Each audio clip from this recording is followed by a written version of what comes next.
आज हम चंडीपुर के एक वीरान गांव की कहानी में उतर रहे हैं। एक ऐसी कहानी जो सच में रोंगटे खड़े कर देती है। ये कहानी है दहशत की, बहादुरी की और एक ऐसे वादे की जो मौत के बाद भी जिंदा रहता है। तो चलिए कहानी की शुरुआत इसी रहस्यमय चेतावनी से करते हैं जो हमें एक ऐसी दुनिया में ले जाती है जहां आंखों देखी हर चीज पर यकीन करना बहुत बड़ी गलती हो सकती है। कहानी शुरू होती है सुमित से, एक अकेला मुसाफिर जो आधी रात के बाद चंडीपुर के एकदम सुनसान भूते स्टेशन पर पहुंचता है। सोचिए, रात के 12 बज चुके हैं और माहौल में एक अजीब सी बेचैनी है। दूर से कुत्तों के रोने की आवाज आ रही है और स्टेशन पर ऐसा सन्नाटा है कि अपनी सांसों की आवाज भी गूंजती महसूस होती है। देखिए, सुमित को एक बहुत जरूरी काम है। उसे दवाइयों का एक पैकेट पहुंचाना है, लेकिन वो यहाँ बुरी तरह फंस गया है। चारों तरफ घना कोहरा है और आने जाने का कोई साधन दूर दूर तक नजर नहीं आ रहा। और जब सारी उम्मीदें खत्म हो रही थी, तभी उसे दूर एक हल्की सी लाल बत्ती दिखती है जो उसे एक पुरानी सी चाय की दुकान तक ले जाती है। वहाँ उसकी मुलाकात राजू से होती है, जो उसे चंडीपुर के उस काले राज के बारे में बताएगा जो सालों से दफन है। जंगल में हुए एक बेहद डरावने वाक़ये के बाद अब कहानी एक नया मोड़ लेती है। राजू, वो चाय वाला, चंडीपुर का वो काला सच बताता है, एक ऐसा राज जिससे 10 साल हो चुके हैं। राजू की कहानी हमें 10 साल पीछे ले जाती है। वो बताता है कि कैसे उस वक्त गांव पर 2 खूंखार अपराधियों भोला और कालू का आतंक था और उनके पीछे थे एक बहादुर पुलिस वाले, इंस्पेक्टर दत्ता। उस वक्त हुआ ये था कि भोला और कालू का आतंक अपने चरम पर पहुंच गया था। इंस्पेक्टर दत्ता ने उन्हें एक पुराने वीरान घर में घेर लिया, लेकिन उन अपराधियों ने दत्ता को धोखा दिया और उन्हें उसी घर में जिंदा जला दिया। मरते मरते दत्ता ने कसम खाई कि वो उन शैतानों को कभी चैन से नहीं रहने देंगे।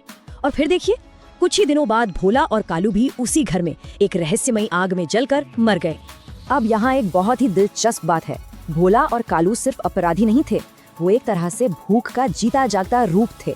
और यही भूख, यही लालच मौत के बाद उन्हें ऐसी राक्षसी आत्माओं में बदल देता है जो हमेशा जिंदा इंसानों को निगलने के लिए भटकती रहती है। अब कहानी का सबसे डरावना हिस्सा आता है। राजू बताता है कि उस आग में जलने के बाद भोला और कालू क्या बन गए। वो अब इंसान नहीं थे, वो सिर्फ कोई आम भूत नहीं बने, वो ऐसे शैतान बन गए जिनके चेहरे पिघलते हुए लगते थे, जिनकी आंखें मानो दहकते हुए कोयले हों।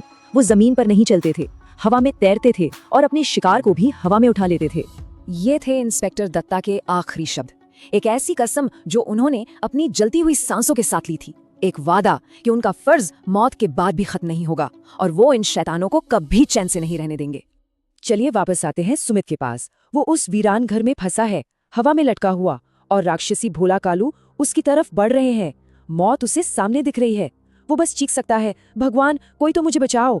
और ठीक उसी पल जब लगता है कि अब सब कुछ खत्म हो जाएगा, जब सुमित अपनी आखिरी सांसें गिन रहा है, सुमित की पुकार का जवाब आता है। अचानक पूरे कमरे में एक तेज नीली रोशनी फैल जाती है और उस रोशनी के बीच से पुलिस की वर्दी में एक साया उभरता है। नेम प्लेट पर नाम चमक रहा है, इंस्पेक्टर दत्ता। वो अपनी कसम पूरी करने लौट आए हैं और वो कहते हैं, जब तक मैं यहाँ हूँ किसी बेगुनाह को हाथ नहीं लगाने दूंगा। और फिर उनकी आत्मा से, उनकी अटूट इच्छा शक्ति से न्याय की एक ऐसी ऊर्जा निकलती है जो उन दोनों शैतानी ताकतों को जलाकर हमेशा के लिए राख कर देती है।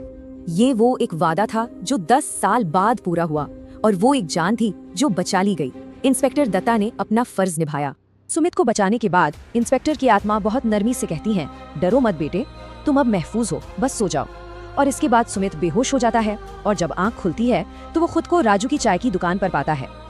अगली सुबह जब सुमित चंडीपुर से जा रहा होता है तो उसे धुंध में जंगल के किनारे एक धुंधली सी परछाई दिखती है। पुलिस की वर्दी में एक साया जो उसे सलाम कर रहा है और फिर गायब हो जाता है, जैसे कह रहा हो, मेरा काम पूरा हुआ। और जैसा कि राजू कहता है, वहाँ के लोग मानते हैं कि इंस्पेक्टर दत्ता की आत्मा आज भी उस जंगल की हिफाजत करती है।